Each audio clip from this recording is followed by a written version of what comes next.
Olá, meus irmãos. A paz do Mestre esteja com todos vocês. Que Deus abençoe quem me ouve e que o Senhor Deus Todo-Poderoso possa se fazer presente por mais uma palavra por meio dessa ministração, nos ensinando, concedendo sabedoria e ajustando o nosso foco de visão. O texto hoje para nossa breve reflexão encontra-se no livro do profeta Jeremias. Quero ler com vocês Jeremias capítulo 43, a partir do verso 8, para aquilo que o Senhor quer falar conosco no dia de hoje. Diz assim: Quando chegaram a Táfnis, o Senhor deu outra mensagem a Jeremias.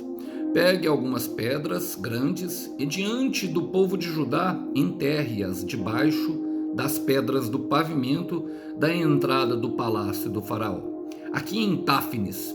Então diga ao povo: assim diz o Senhor dos Exércitos, o Deus de Israel: certamente trarei meu servo Nabucodonosor, rei da Babilônia, aqui para o Egito. Colocarei seu trono sobre estas pedras que escondi. Ele estenderá sobre elas sua tenda real. E quando ele vier, destruirá a terra do Egito. Trará morte aos destinados à morte, exílio aos destinados ao exílio e guerra aos destinados à guerra. Incendiará os templos dos deuses egípcios, queimará os templos e levará ídolos como despojo. Limpará a terra do Egito como um pastor que tira piolhos de seu manto e sairá dali sem sofrer dano algum. Quebrará as colunas no templo do sol, no Egito, e queimará os templos dos deuses egípcios. Glória a Deus. Irmãos, a palavra aqui do profeta Jeremias é uma palavra de julgamento aos líderes de Israel. Jeremias profetizou o cativeiro babilônio, embora ali ele tivesse uma experiência, uma vivência totalmente ali no meio da liderança, pregando mais, profetizando mais para os reis. E por causa disso ele sofreu muito. Também, logicamente, toda a palavra de Deus ela serve para todas as pessoas, irmãos. Quando se volta a liderança, está voltando a todos nós. A palavra fala em Apocalipse 1, versículo 6, que depois da morte de Cristo, todos nós fomos feitos reis e sacerdotes. Então, não tem a ver com um público específico essa palavra, mas sim sobre o ensinamento que o Senhor quer trazer para nós. O cenário aqui era bem peculiar, porque essas lideranças vieram até Jeremias e pediram uma resposta do Senhor, se eles deveriam descer ao Egito.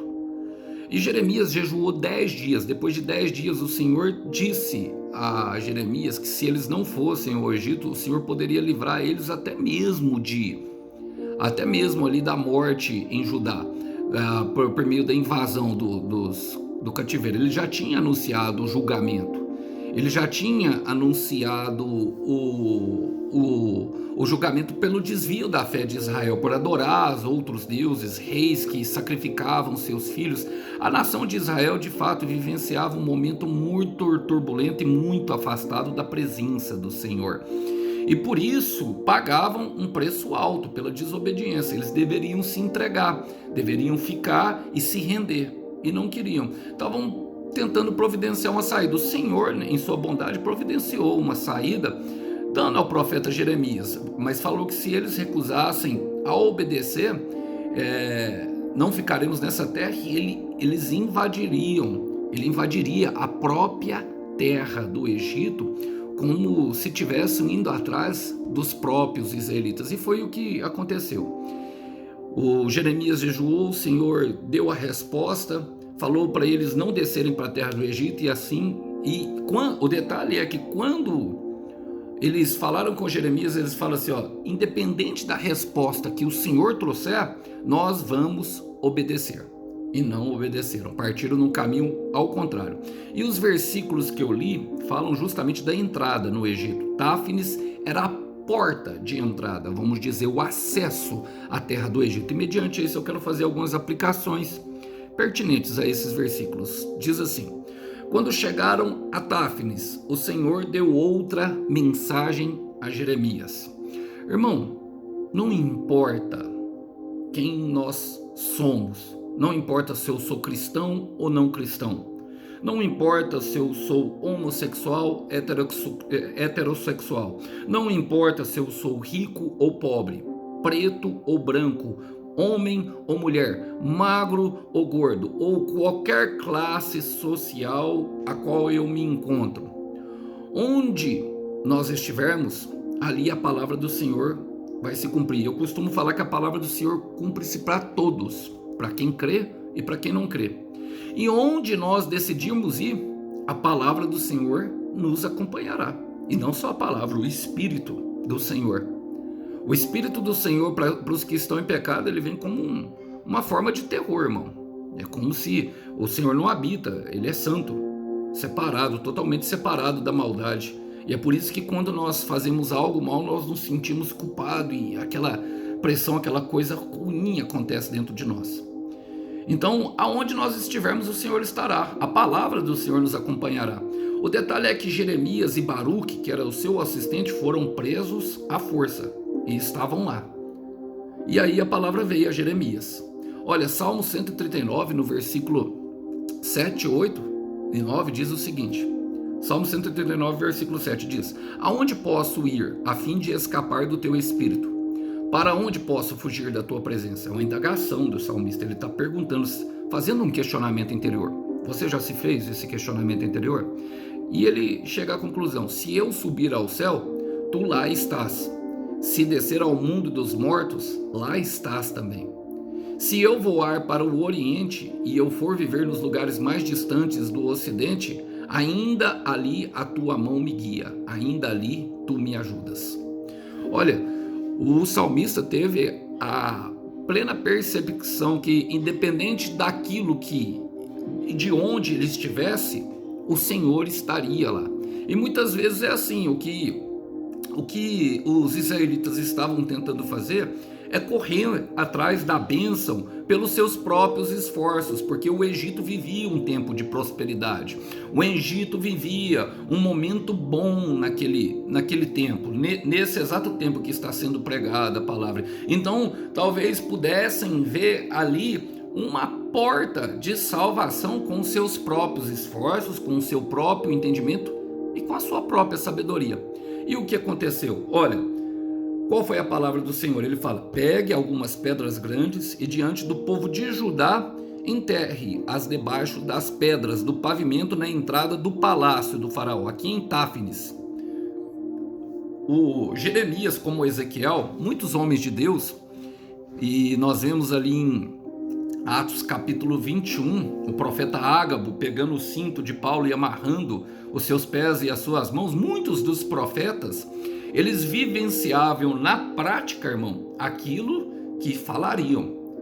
Eles pegavam, era como se fosse uma encenação ou até mesmo uma forma de viver aquilo que era a profecia que eles estavam declarando. Sabe por quê, irmão? Sabe por quê, minha irmã? Porque a obediência é a parte visível da nossa fé. Ninguém sabe dos meus momentos de oração aqui dentro do quarto. Ninguém tem intimidade o bastante comigo para vivenciar comigo esses momentos aqui. São poucas pessoas que conhecem verdadeiramente a minha vida de oração. As pessoas que moram comigo e elas presenciam uma pequena parte, não tudo. Por quê?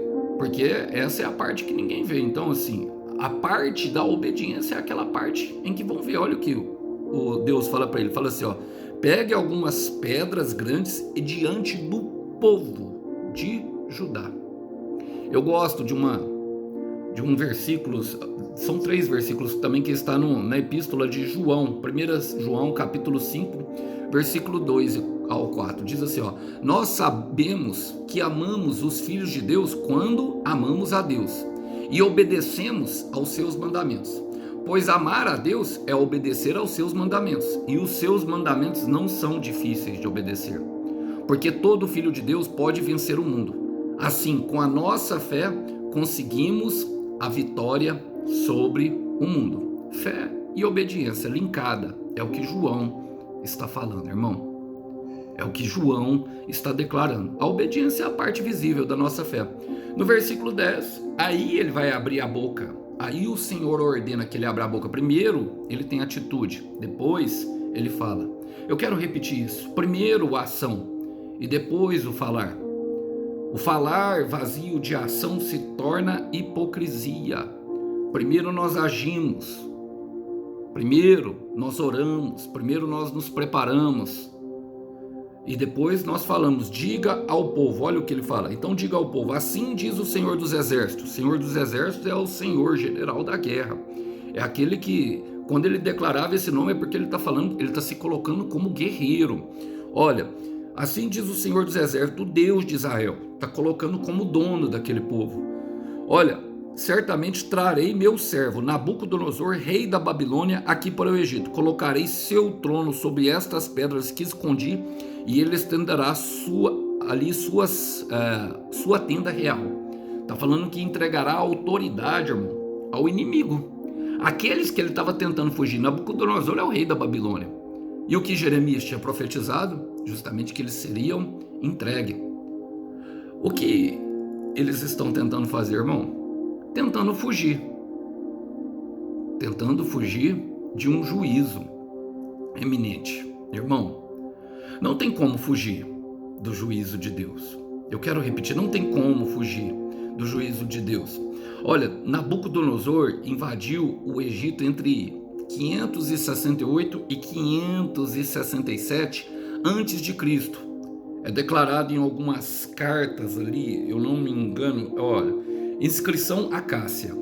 É o que está escrito na minha Bíblia de estudo, é um documento deles, fala dessa inscrição Acácia, que Nabucodonosor veio de fato a invadir o Egito. 20 anos, sabe qual que é o detalhe? 20 anos depois dessa, menos de 20 anos depois dessa mensagem que Jeremias deu.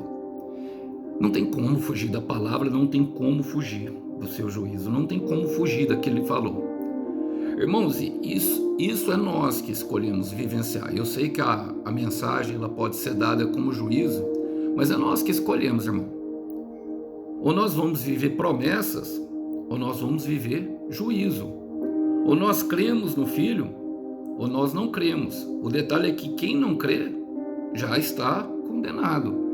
E essas palavras, elas têm que estar introduzidas no Evangelho, porque não há uma ideia de salvação se não houver condenação estabelecido.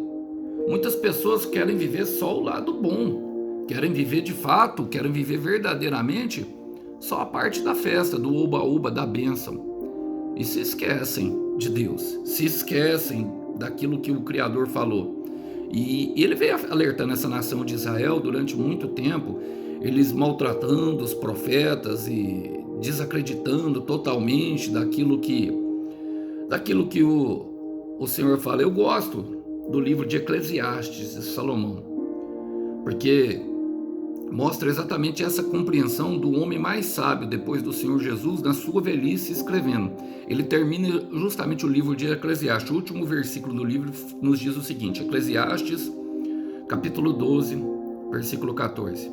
Nós teremos de prestar contas a Deus de tudo o que fizemos e até daquilo que fizermos em segredo, seja o bem ou seja o mal. Plante o bem ou plante o mal, a semente ela é essencial. Não tem como fugir, irmão, não tem como, sabe, negar. Nós temos um presente verdadeiro que é o livre-arbítrio. O futuro está no seu livre-arbítrio, então use-o. Mas e o que vai acontecer? A palavra fala no versículo 11, e quando ele vier, tratou Nabucodonosor como um servo, como um enviado dele, apesar dele ser inimigo de Israel. Isso aqui é a própria tipologia do Satanás agindo na vida dos crentes hoje, irmão. É o papel que o Satanás faz. Justamente traz uma aflição, ele é incumbido justamente de trazer um sofrimento, trazer uma dor muito grande, cercar de lado, parece que estamos cercados para quê? Para que nós venhamos a nos voltar a Ele. Até no juízo de Deus, irmãos, há amor. no julgamento de Deus há amor. Para quê? Para que as pessoas venham a olhar para a sua palavra. A intenção de Deus é formar uma família no céu. Mas para isso, ele não vai subjugar o nosso livre-arbítrio. Deus, ele não manipula a história da humanidade. Quem manipula é Satanás. É o homem através dos seus desejos. Deus não, ele intervém pontualmente. E eu não estou entrando aqui na ideia do escolhido aqui agora não, nem vou entrar porque o texto não mostra isso, irmão. O texto fala sobre escolhas, e obediência, e sobre fé, daquilo que nós temos, de crer e não crer. Está mostrando um povo que não creu na palavra, um povo que não acreditou, que se desviou, que pendia ou era tendencioso a sempre correr para o lado que estava bom. Tem muita pessoa que é assim, a pessoa assim é infiel, oportunista. Não dá para confiar numa pessoa oportunista. Por exemplo, se você for casar com uma pessoa oportunista, irmão, ela vai te trair na primeira oportunidade que ela tiver de ficar sozinho. O oportunista é diferente daquele que aproveita as oportunidades. Ele aproveita a oportunidade para fazer o mal, para satisfazer o seu ego narcisista, normalmente, muitas vezes. Olha, agora, ele fala, e quando ele vier, destruirá a terra do Egito, trará morte aos destinados à morte, exílio aos destinados ao exílio, e guerra aos destinados à guerra. Plante o bem ou plante o mal, a semente é essencial, mas nunca devemos nos esquecer de que a colheita já foi predestinada. Guerra vai ser levado pela guerra. E provavelmente provocaram guerra. Os que provocaram exílio, que provocaram separação, vão ser levados por exílio. Olha, os que são destinados, meu irmão, à morte, que provocaram morte, serão destinados à morte. Não tem como fugir da colheita. Não tem como, irmão. A colheita, ela é obrigatória. Não tem como.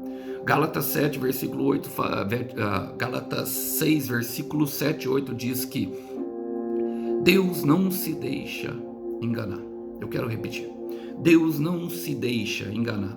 Aquele que semear na carne colherá ruína, corrupção e morte, mas os que semearem no Espírito colherão eternidade. Então nós precisamos sempre nos decidir. Sempre haverá dois caminhos, mas a colheita já foi predestinada. E no versículo 12, ele fala, incendiará os templos dos deuses egípcios, queimará os templos e levará os ídolos como os despojos, limpará a terra do Egito como um pastor que tirará os piolhos de seu manto e sairá dali sem sofrer dano nenhum. Ainda promete proteção para Nabucodonosor. Vocês percebem como Deus age? Não sofrerá dano algum, limpará. Ele usa expressões que são típicas do próprio Senhor Jesus. Limpar, exterminará, expulsará. E o que ele está fazendo aqui, irmão?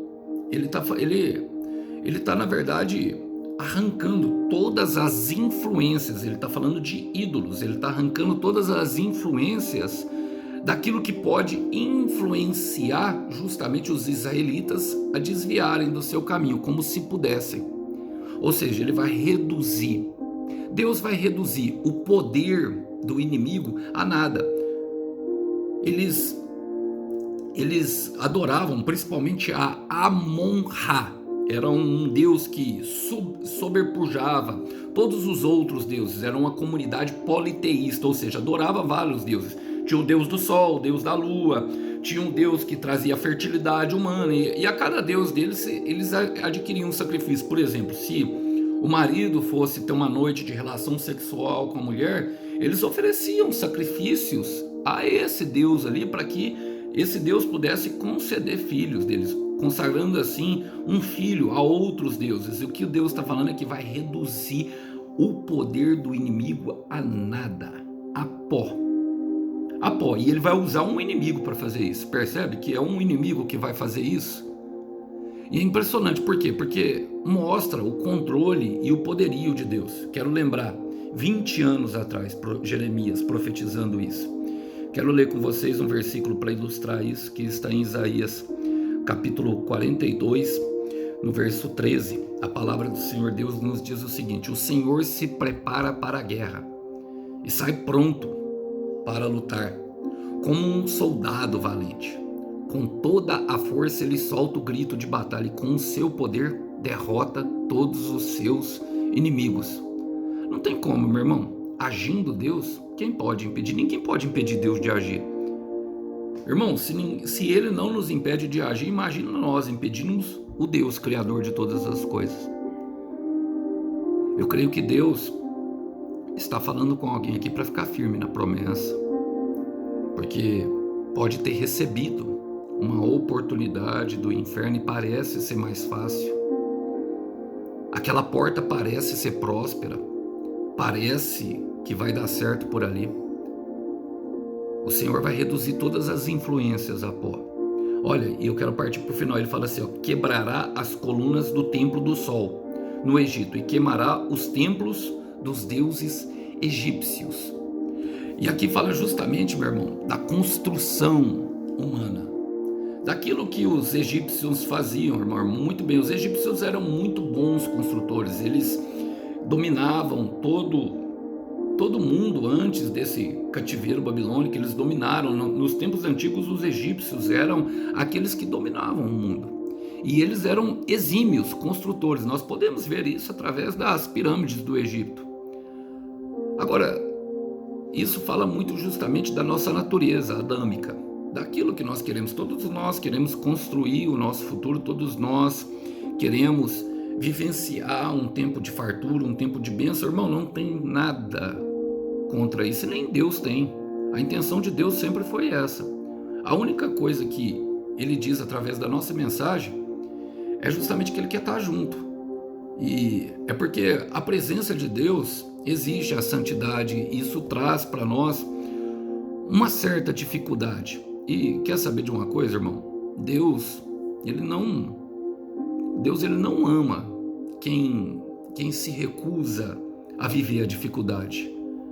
Ele não está aqui construindo um exército de filhos mimados, e sim soldados e gladiadores que conseguem vivenciar de fato, as dificuldades. É fácil, meu irmão, sonhar. O difícil é levantar e correr atrás do sonho. É fácil beijar na boca, beijar no rosto e até beijar na mão. O difícil é fazer com que o beijo entre dentro do coração. É difícil, é fácil falar que ama. O difícil é amar aquilo que não foi perdoado. É muito difícil. Então tudo que nós construímos com a nossa própria mão, no autogoverno, nas nossas próprias decisões, na independência de Deus, tudo que construímos sem Deus está fadado ao fracasso. Gênesis capítulo 11 mostra isso. A Torre de Babel, fadado ao fracasso. Fadado ao fracasso, porque João 15,5 diz: sem mim nada podeis fazer. Ele te fez, irmão. Ele é o criador de tudo que existe. Ele nos fez para um propósito. E é exatamente isso que ele está dizendo através das circunstâncias. O profeta fala, irmão, a pessoa, o servo de Deus não deu ouvido. O que acontece? Deus age na circunstância.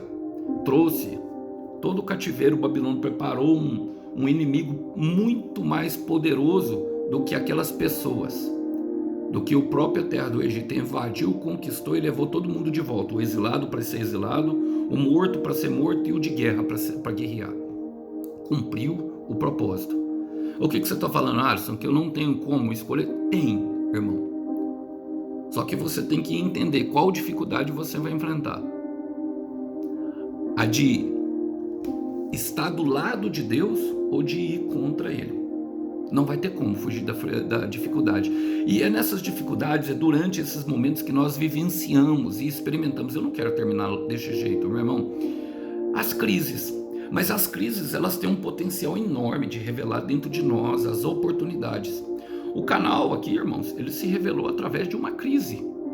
Eu estava vivenciando um momento financeiro, algo muito delicado. E ele não veio com esse propósito de finanças, embora eu sei que tenha. Vocês nunca viram eu aqui pedindo dinheiro para ninguém, nunca viram eu divulgando. E eu não tenho nada contra os irmãos que divulgam, irmão, não tenho mesmo. Eu sigo muitos e eu oferto na vida dos irmãos, não estou falando disso. Mas eu estava vivendo um momento e o Senhor deu o canal, e através do canal eu tive outras possibilidades, eu não tive dúvida. Eu falei já sobre isso, ele usou um vídeo justamente do Forrest Gump ali, que tinha uma mensagem, justamente um versículo de Deus, e mostrava o Forrest Gump no o contador de histórias, no começo do filme, ele tá andando com a menininha que ele gosta, que ele tá apaixonada, chega 3 valentões maior do que ele e começa a tirar pedra nele. O detalhe é que ele tinha uma parafernália e ele não conseguia andar direito porque ele tinha aquele aparelho que impedia ele de se locomover. E ele deu a volta ao mundo correndo depois daquilo, porque eles começaram a atacar pedra e a menina gritava para ele: corre Gump, corre Gump. E era uma crise, parecia estar muito nervoso, com muito medo, e ele começou a correr e aqueles grampos começaram a correr. E ninguém correu como ele correu dando a volta no mundo. E aquela mensagem bateu fundo no meu coração. Foi quando eu decidi que eu sabia que o Senhor estava me chamando para pregar, porque eu vivia um momento de exclusão da minha comunidade anterior. Eu vivia um momento em que eu tinha sido colocado, e talvez se eu acreditasse na mensagem que Satanás estivesse me dando, que eu não poderia produzir frutos, eu não estaria aqui falando para vocês. Acredite no seu potencial, meu irmão. As crises, minha irmã, revelam oportunidades, e a cruz de Cristo quer dizer um eloquente grito do céu: eu acredito em você. Que essa mensagem possa ficar como breve reflexão aos irmãos. Que Deus abençoe. As promessas estão vivas e depois do processo tem milagre. Deus abençoe. Até uma próxima. A paz do Mestre Jesus esteja com vocês. Tchau, tchau.